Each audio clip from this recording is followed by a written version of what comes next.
it's Chanel. Hey, it's Chris.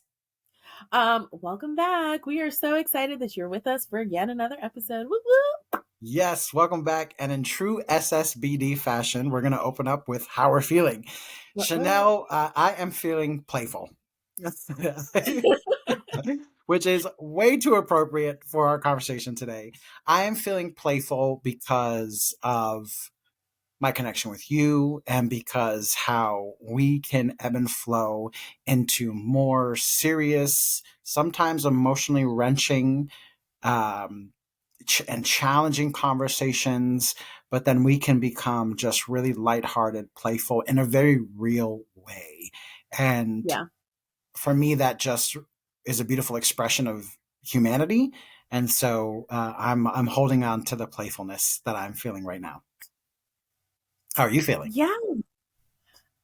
So this is a layered feeling, but it's like giddy, but like if danceable, because that's the word that I just made up. Danceable is like a thing, like giddy in my body. Like Mm, full body wiggles. Like this is do you remember the skipping challenge where everyone was trying to remember if they could skip? Like this yes. is like frolic skip energy, like in my body, just like hee. I love it. I love it. Why did that make me laugh? I'm so special. That's so good. I think that's a beautiful representation of the giddiness of it all, right? Yeah. Especially when you think about like the loud facial expressions we talk about, like, some of the little. I just love it. I appreciate that, and I think this is just a really great representation of today's conversation around childlike wonder, Yes. and you sharing that giddiness and the wide range of kind of emotions and feelings around that. It makes me think of this or these moments that I've had with my two youngest nephews. One is now 8, and the other one is about to be 10 years old. They're And so cute. they're Oh too, my gosh. they're too cute, these boys. And I see them I mean handsome. handsome. Yeah, they would definitely be like, I'm handsome. They, Uh, I was like, they would appreciate handsome. They're adorable for anyone else, but for them, they're handsome. For the yes, masses, they're so cute. they are. They're really, really cute kids. And I get to see them twice a week because I do the car line with them, and so I have lots of Bless your heart. yeah. Oh, the car line. I mean, car line is No wild. joke. Some of these parents, yeah, and I mean, even just the teachers who organize it, it's a sport. Everything from getting there on time early and being ready to move your car when you need to move your car. It is a sport. No games are played there, and so with the boys, being able to see them so much during the daytime when they would come and like do sleepovers, things like that, there was a moment where they wanted to play during the nighttime. And I had to quickly realize they never done that. They never played in the night before. And so one of the things I loved growing up as a kid was playing Manhunt. And there was so much, it's dark, it's a little more challenging, it's a little exhilarating but scary, and they loved playing tag during the daytime. They liked the whole chase, find me, the whole thing. And I said, well, guys, when it gets darker, we can play Manhunt. And they're like, well, what's that? And I'm like, well, Manhunt is like tag, it's just done at night, essentially. And they're like, can we have flashlights? And I'm like, yeah, you sure? I mean, not supposed to use flashlights, but yeah, you can use flashlights.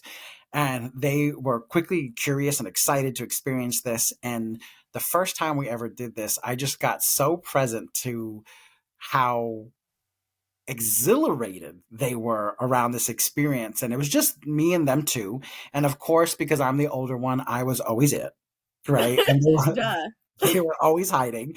And there's so much of, this that was a really great experience for me to realize like how grown up I've become in the way that I was stopping to pause as we're playing. I was like, I'm doing things I haven't done in years. The hiding, the playing. I think even just in my body, there was a moment where I was squatting to hide from them, and I'm holding this deep squat, and I'm like, my legs, like, oh my god, things that when you're a kid you just don't think about, right? And when I would Things didn't catch pop them, then. say that again. I said things didn't pop and creak then. Oh gosh. Oh yeah. And then leave me sore for 2 days afterwards. And when I was the great thing about this is when I caught them, they would let out this big scream and a shake, and then afterwards they'd be like, oh, and in the moment, given the work that I get to do now and understanding the human anatomy and whatnot, I'm like, oh my god, there's so much adrenaline rushing in these kids' bodies, right? And adrenaline is a very powerful and it can be a very addictive hormone, right? And so just looking at them and seeing like they're scared, right, but they're also excited, and this idea of like the fear of getting caught, but it being nighttime, and them not being able to see as well, and the idea that other things could be out here in the dark, a place that they are not used to playing, Mm. right? And it created these fun, magical moments that made me really think about this freedom of childlike wonder and how we might knowingly do something that's a little bit scary, but being able to still be playful and have fun in that. So Yeah. one of the things I benefit, like I love about being an adult, is being able to have some of these perspectives and like turn these experiences that might be just, one-off experiences that, you don't necessarily have to go too in depth with, but I love going deep with these things and just using it as a reflective moment of like, how can I embrace more of this? How can I, like them, how might I be okay with being afraid about something like starting a podcast, right?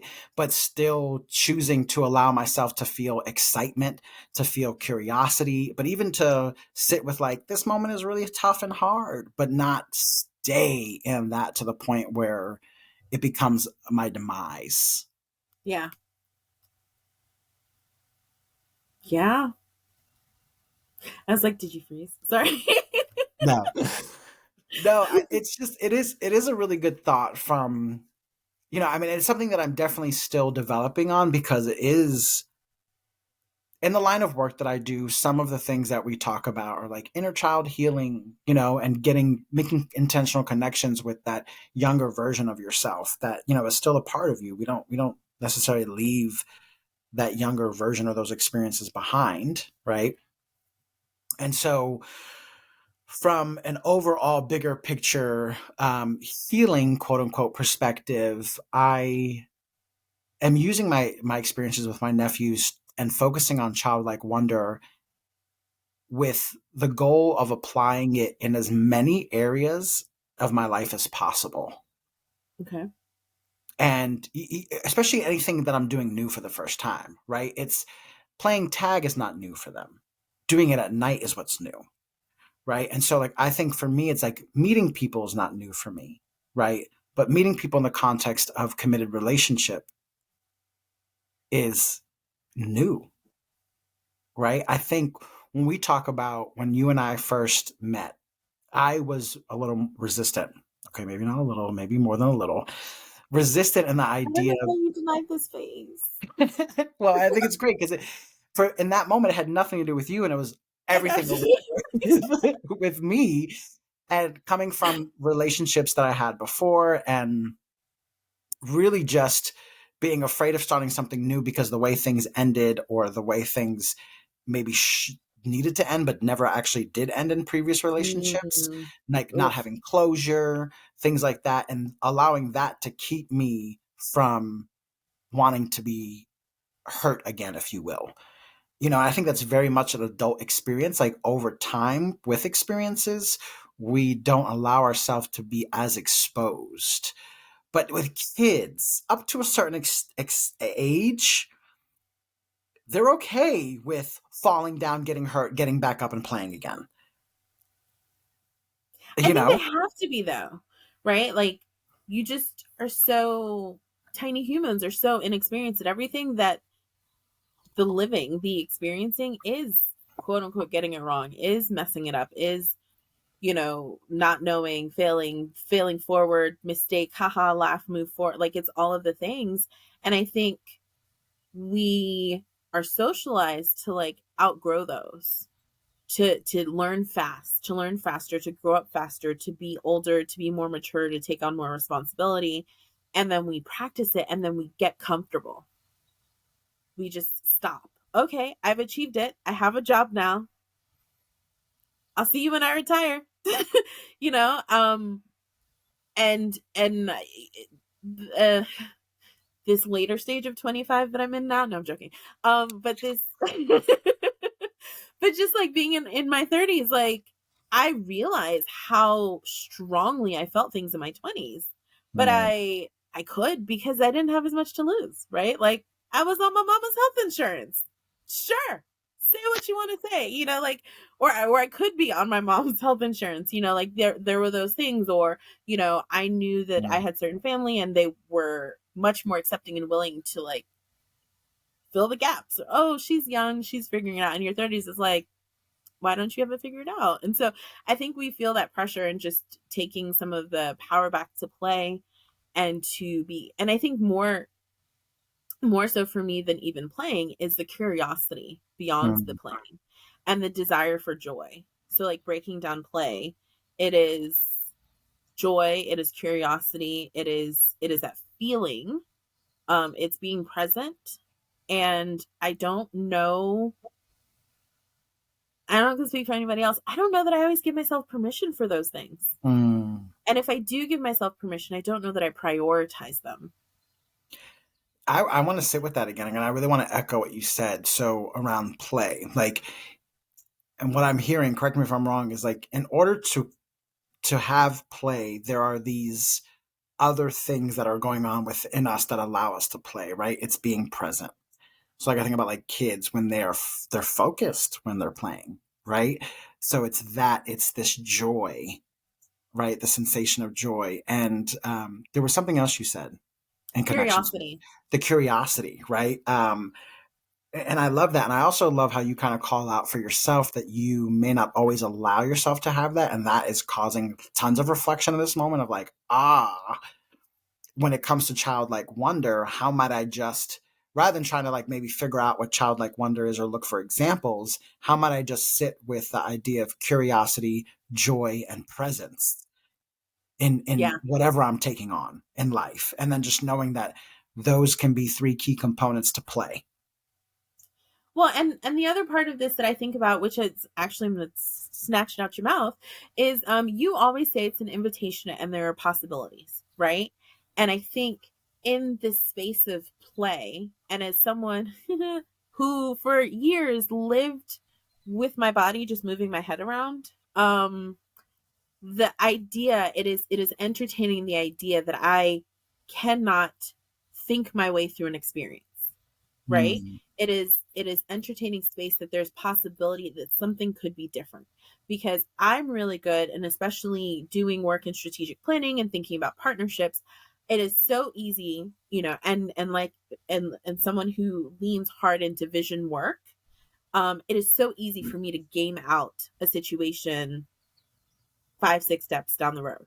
Now, I know there's a certain point when you get into a process, maybe you can strategize one or two or three steps.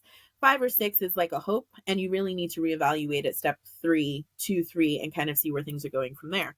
But it is admitting to myself that not only could something be different, but that I might want it to be different, that there are mm, unknown variables that I am welcoming into this experience.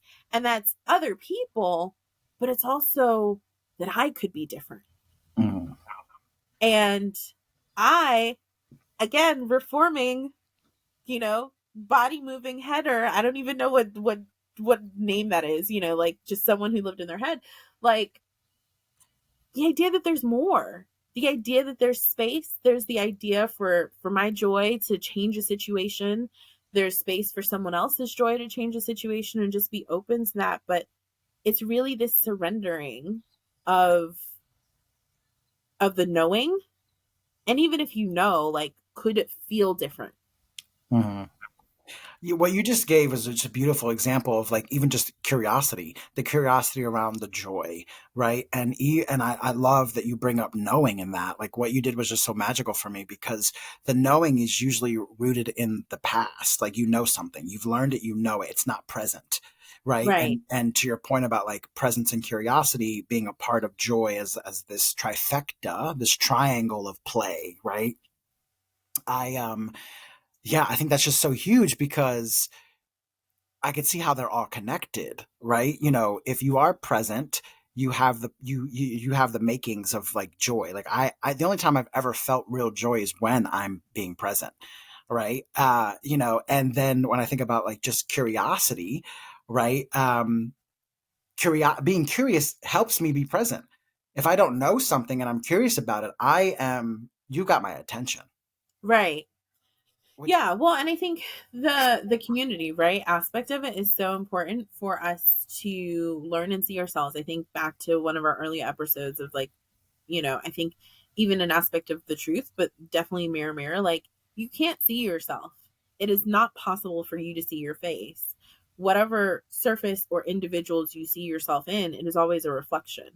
And that doesn't happen in a vacuum. And so I think it's just so incredibly important. And especially when we're talking about kids, like working with kids, my entire career has been, well, most of my career has been around like career and education, I'll put it that way, has been around working with children and really studying what it is that they need at various stages and systems to support them. And I think it's really interesting because even in that, which is not getting emotional about this, but like even in that is like the studying, it's understanding them and how we can influence their lives, but it's not all. I don't think we spend enough time consciously thinking about, collectively thinking about the ways in which they change our lives. I Mhm. think there are antidotes. There are these moments that we all reflect on. And I think it's implied, especially when you talk about like graduations, end of school year, you see before and after, first day, last day of school photos, you see these various moments where it's implied that they're changing, or you maybe catch some stories or whatever, but like, how are they making us better? How are they changing our lives and the power that children have in their wonder? The ways in which that they change our lives. And so how do we acknowledge that? And then can we go further from the shoulds and the ought tos and the, strongly suggested to the playful moments of doing squats in the yard for manhunt? Right.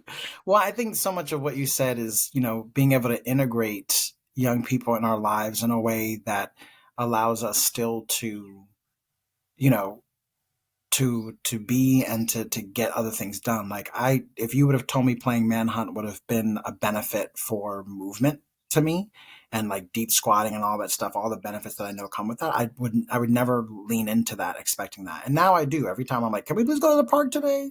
Because I want to run out and play. Like, you know, it's a huge thing for me. And in before I move forward, I want to so you talked about some of your education. Will you talk about your master's degree and what it's in? It's like the longest degree ever. So my master's is in family life and youth development. I got a double concentration double concentration in volunteer management and administration and youth leadership development. So Yeah, it's been that's something. yeah, I think that's important for me to just highlight because it's not only, I don't know if we in this podcast we talk a lot about like how we be and what we've navigated in the world. It doesn't always directly connect to some of more of our broader experiences that allow us to be who we are. And so being to see that you, as you talk about children, you know, it is rooted in not only your educational experience, but also your professional experience and youth development and some of the other things you've done as well Yeah. in that. So I think it's just important to acknowledge that. Well, thank you. I mean, I definitely worked really hard for that degree. That was actually the period I wasn't working directly in youth development because I was studying it and I needed to pay bills. So yeah, I really appreciate that. Yeah, so thinking about your time with your tiny humans, what are, if I can challenge you to ask, like, what are some of the other unexpected benefits that you've gotten from spending time with them? And very specifically, I'm just borrowing all of your phrases today. You have said and repeatedly or multiple times, don't miss the message because of the messenger. Hmm. What are some, can you share some of the beautiful examples?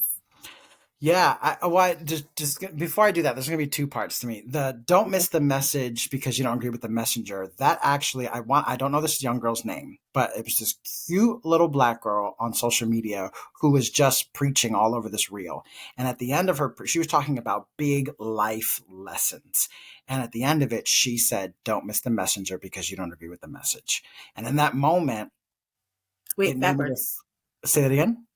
I think you got it backwards. Don't miss the Don't message.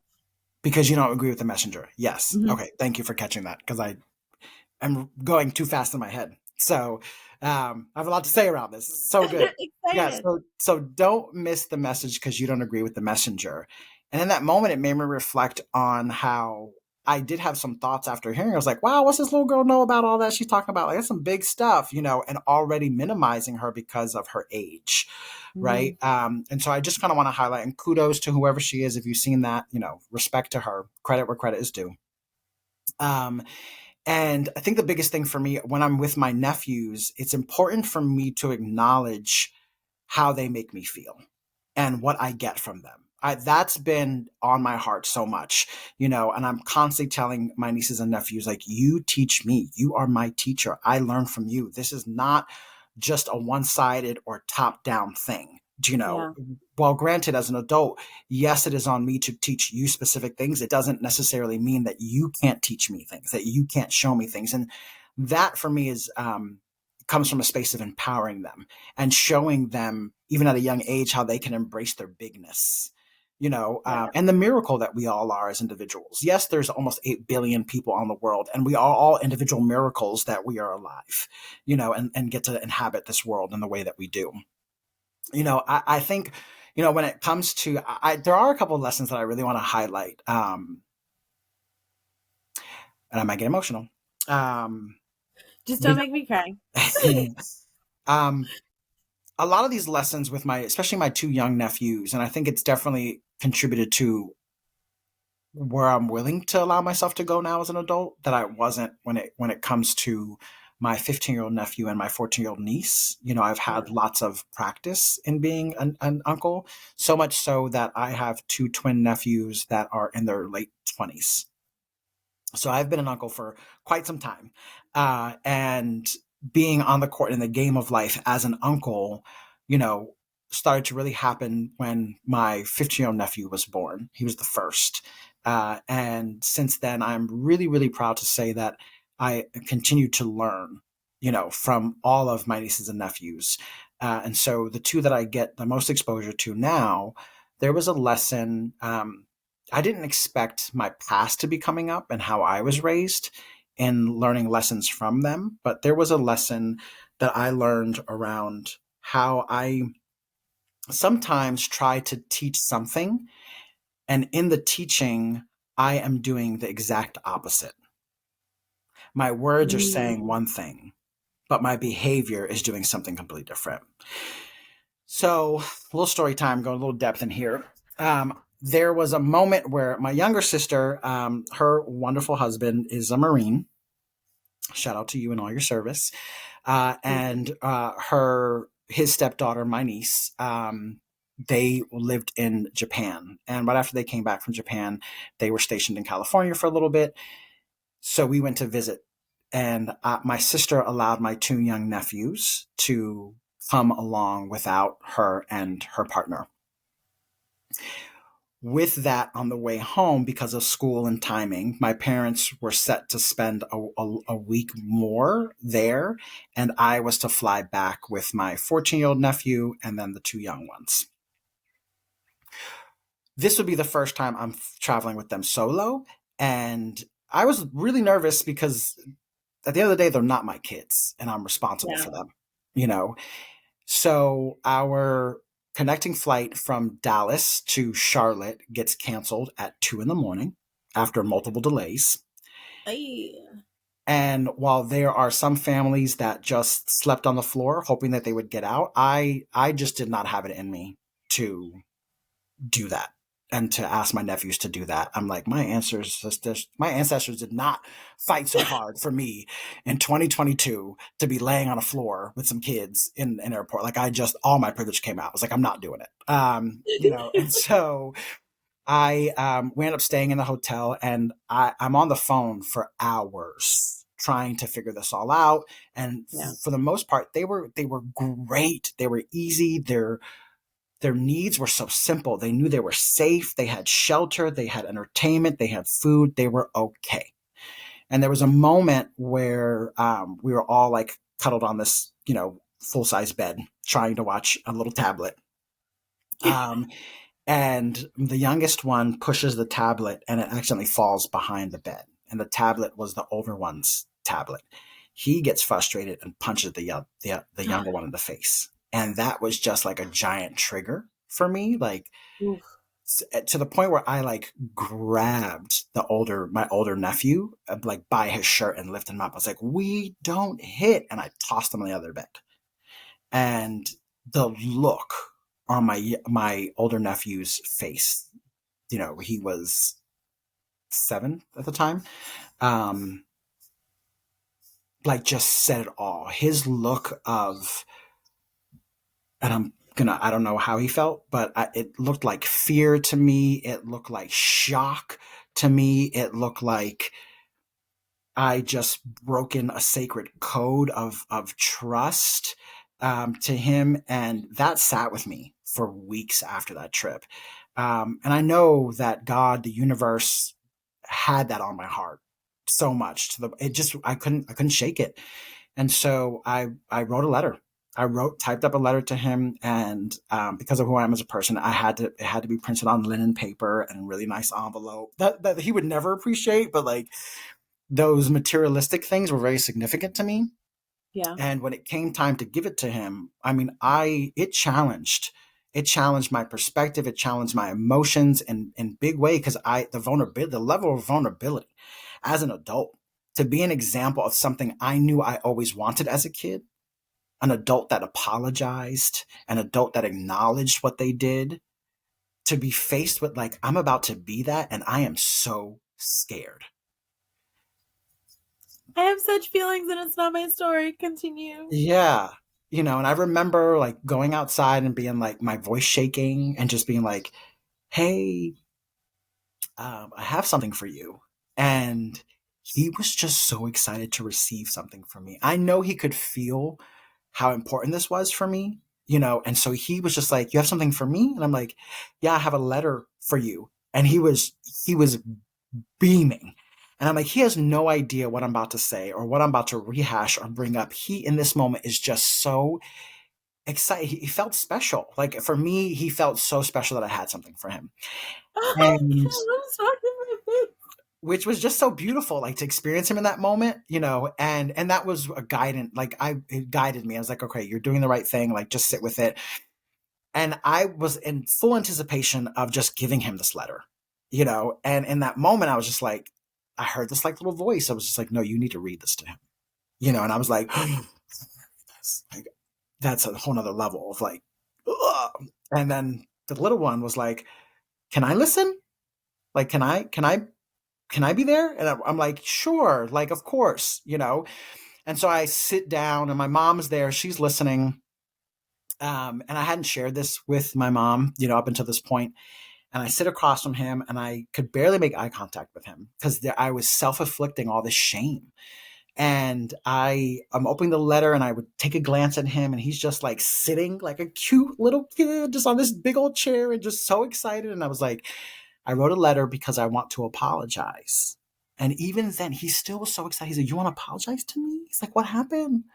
And he's just so ready to receive that. And in the letter, I spelt it out. I was like, this trip, do you remember? And there was parts of it, he was just like, I don't ever remember that happening. And then I'm like, in my adult head, is like, is that a trigger trauma response? That he just like put it out of his mind? Like, do I feel like it should be a core memory? Like, am I self-inflicting all these things? And I'm like, shh, read the letter.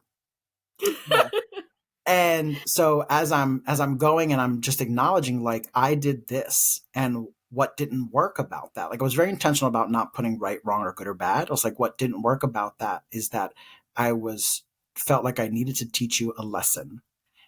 And I did the very thing that went against the lesson I was trying to teach.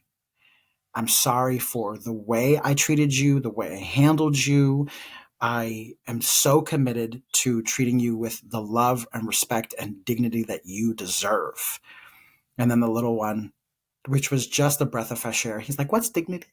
In his Oh, cute little way, what's dignity? And so we got to, yeah, again, the older one was just basking and I don't even know if he actually heard me because he was just beaming in delight that I had something for him and how special and singled out he felt in that moment. So the younger one, it was so great having him there because it created moments for pause and just kind of laughter and lightness, and his curiosity, right, and his yeah. wonder, and we explained that, I explained what dignity was to them, and they behaved like they totally got it, and it worked for me in that moment. And I looked at my older nephew, and I looked at him and I said, I just ultimately want you to know that I am sorry, and I am going to do my best to treat you with the respect that you deserve and the dignity and the humanity that you deserve. Like, that's just so important to me. You are that special. And if I don't, like, you can always call me out on that. And that forever changed our relationship with him. We're Yeah. together. And anytime he had like an outburst after that, him and I would just make solid eye contact, and he calmed himself down. And we've ever since then we've been able to talk through things. And there's I don't have my hiccups. There was a time recently where I had called him out of his name and he heard me. And he got so upset, and I had to remind myself, like, I said I would treat you with respect and dignity. And in that moment, because I didn't think you were in the room and I didn't think you heard me, I allowed myself to say something that was not in an empowering space, around you. And I really hurt you. I see that, so it is, when I think about childlike wonder and what my nephews give me, and how we sometimes will force kids to apologize without understanding what they're really sorry for, my nephews allow me to revisit some of those I'm sorry's in a very adult way where I then have to forgive myself. Ooh. I then have to free myself up from reliving the same thing over and over. Because I know you and I have talked about this before, and I've had to realize that my nephew is not hanging on to this in the same way I'm hanging on to these moments. And then that leads me to realize that I'm hanging on to these things because of how hurt I was from the adults in my past. And now I get to be the adult. I get to be the adult that apologizes to me. I get to be the adult that is curious and full of joy and curiosity and play, and what takes me, into being present in a way that really, really, really works for me. So yeah, I they help me redefine what it means to be an adult in ways that I don't think I would ever get to do if they weren't a part of my life. They being young people. I do not think if you'd asked me that I would have ever guessed that this was the episode that would have me in tears or uh, um nearly as emotional as I am. Good lord.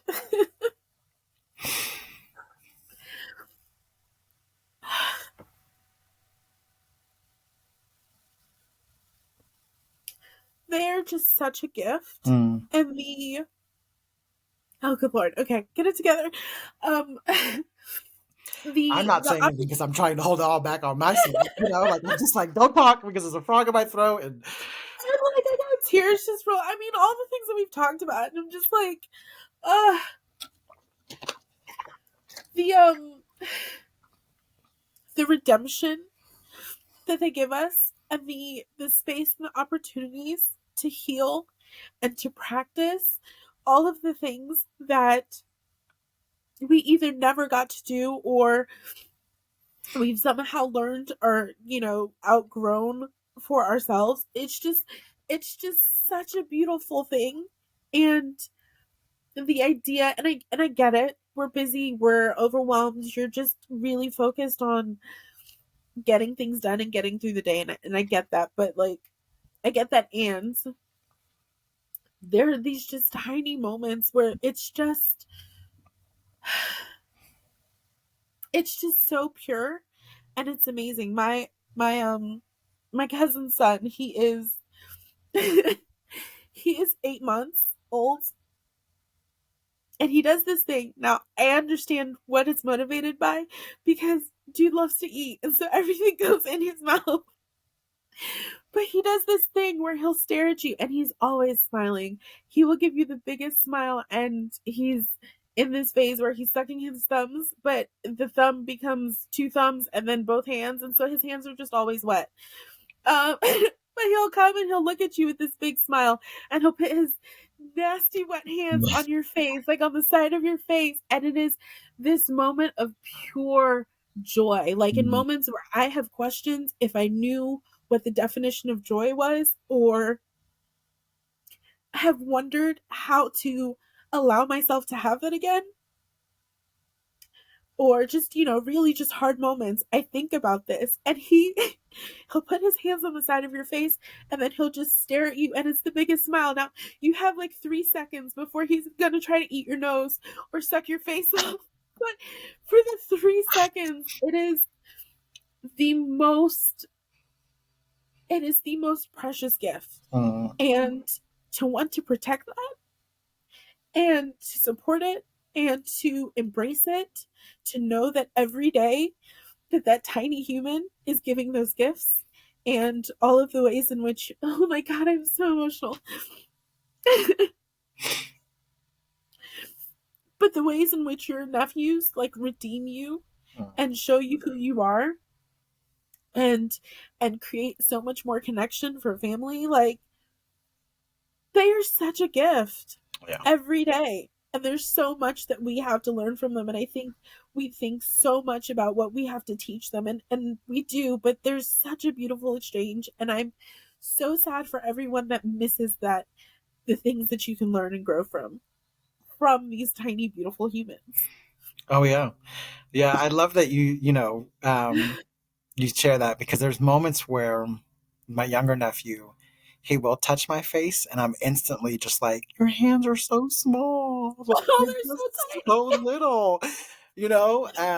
And it is a very grounding experience for me, and like realizing, I mean, again, like physical touch is my number one love language, and in my profession, I do touch therapy, right? So, um, when he does feel comfortable enough to touch my face, right, and I feel comfortable enough to let him, it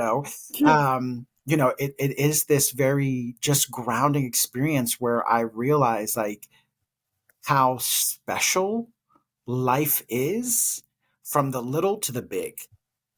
Like how big I am, not just like in a physical sense, but more of an emotional and a spiritual sense, and even how big he is in his small little body, you know. Yeah, And when we say they're cute because I mean, the thing is I think what I've learned with kids and the benefits of childlike wonder is not to minimize anyone because of their age or size, right? right. And I know we talk a lot on our episodes around colorism, racism, all the things, right? And all the things that we minimize people by. But in this episode, I think it's so important to talk about how we will minimize young people. And I remember being 15 working at a summer camp, and everyone else was 21 and older, and so many of those people who are dear friends and I absolutely love, at the time they would tell me, oh, you're 15, you don't know what you're talking about, and I would hate hearing that. I would hate feeling minimized, and so much so that like when I'm an adult, I'll never do that. And then I had an Yeah. experience where I realized like, oh my God, I've become that adult. I'm doing that, Yeah. so it's not like I just woke up this one day, and I imagine this is true for you too, like that I just have this thought or have this philosophy. It has been a work in progress to recommit myself to acknowledging the bigness that is in all of us, despite Yeah. gender, race, age, sexuality, etc. Size. So it's so important for me to realize that at some point in my life, I became too much of an adult, which for me, that meant I became too boxed. I became too fixed, too stuffy, Yeah. and to the point where I couldn't even allow myself to be moved by conversations like this. Like I would criticize and ridicule people, especially other men who got emotional, in a public forum, and Yeah. that children don't care about that. Children are going to be expressive, and I want to be more like a child from a creative, a mental, and an emotional perspective, while still getting to maintain this level of maturity that I get to have at this life. Because I think there is definitely a point where I know even adults in my life who have not matured, and they end up acting like children and more of a in ways that don't work, inability to communicate, all these other things. But I think that's what I love about my nephews. I don't think I know is that they work really hard, whether they realize it or not, on their ability to communicate and express their feelings. And we as adults hold space for them to do that. Like I love when I Yeah. see my sister do that, and that's not how we grew up, So I'm as we round out this episode, I just want to shout out. Oh my god, we're such a mess this episode. I didn't know I was going to do this or say this, but and I don't think I do this enough, and I think that's why it's hitting me so hard is who we get to be because of who our parents were and what our parents had to experience and go through. My sisters, my brothers, we are not what society or what data may have suggested we would be, given how we grew up and all that we experienced. And I love that my siblings are doing their absolute best with what they have. And when I get to see my sister being soft with her boys, when I get to see my older brother, who's not a parent like me, be playful and silly and really dive into creating moments with my nephews that allow them to play and be silly, and my younger brother embrace them and their toys. Like, we didn't have adults in our lives that did this on a regular basis. And we wouldn't be able to practice these things if it weren't for the children in our lives. So kudos to my sisters for having babies. Kudos to my brother.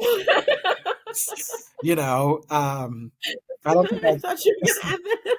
I don't think I've ever really expressed how grateful I am to them. Because there was so much make wrong in how we grew up, and even my perspective around like our religion and having kids out of wedlock and not wanting to be like the people we grew up around, that I've missed these beautiful moments to express gratitude and like what I get to have. And if I wouldn't get to have this if my brother didn't have you know, his kids, and my sisters, they didn't have their kids, right? I wouldn't be able to mature and grow the way I have been able to if it wasn't for these young people. I get to do this because I say so. I'm Absolutely. doing my, not to say that I haven't dismissed children, not to say that I have been the product of a perfect uncle by any means. I'm still a product of how I grew No. up, and that's still very much in me. But I am on the court in the game of my life, and doing my best to alter all of that. And I'm very proud of myself from a non-egotistical perspective.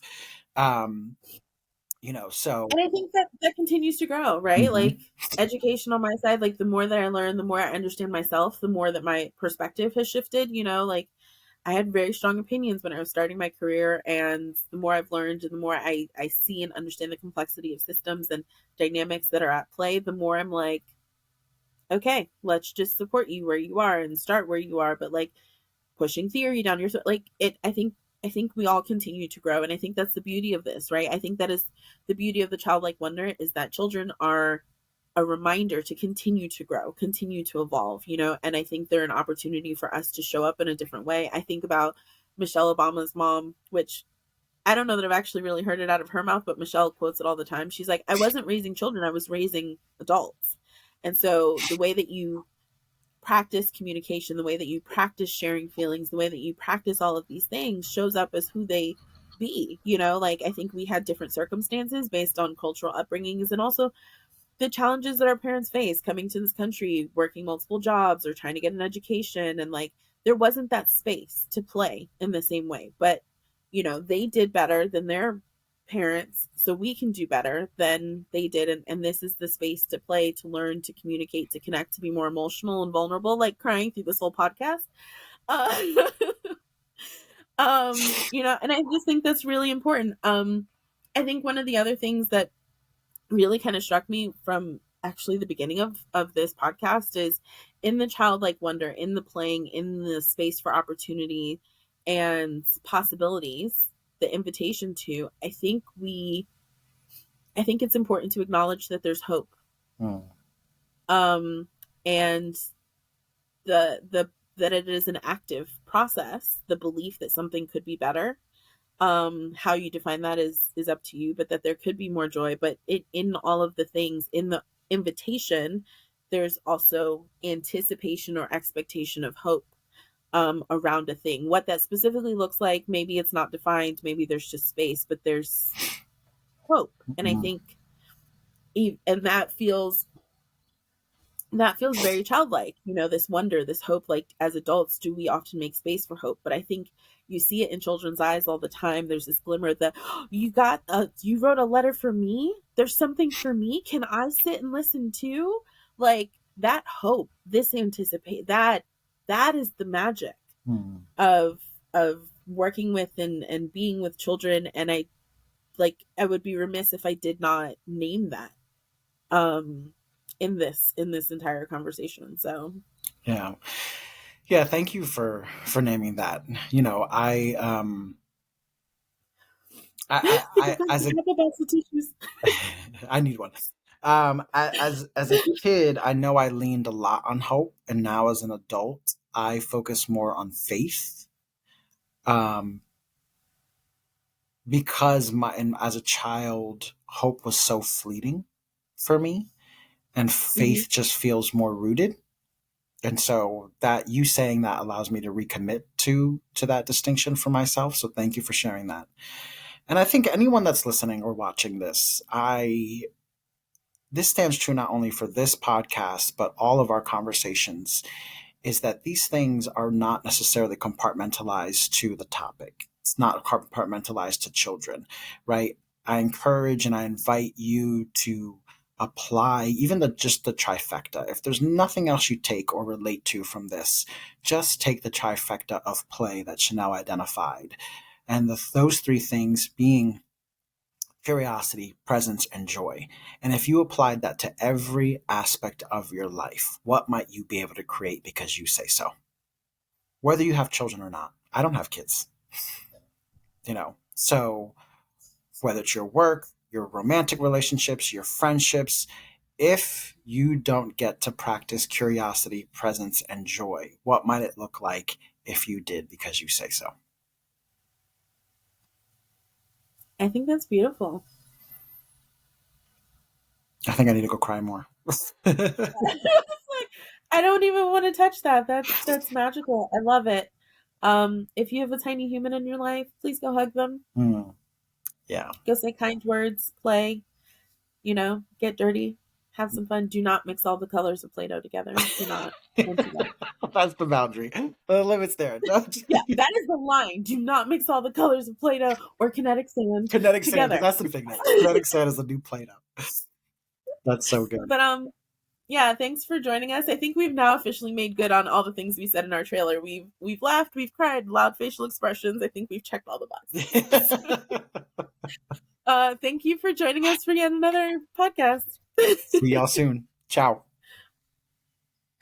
Thank you for joining us for this episode. It is a privilege to share our experiences and reflections with you. Our goal isn't to have you just agree with us. Our hope is that you'll be inspired to look within and consider some of the same questions and perspectives for yourself. We invite you to continue to curate a brave space for yourself, exploring and embracing your growth and celebrating your power, ownership, peace, and joy. Let's continue the conversation on Instagram and Facebook at ssbd.thepodcast. We look forward to connecting with you. Follow and share the podcast on all major platforms. And if you haven't already, please rate and review the podcast, as that helps us grow.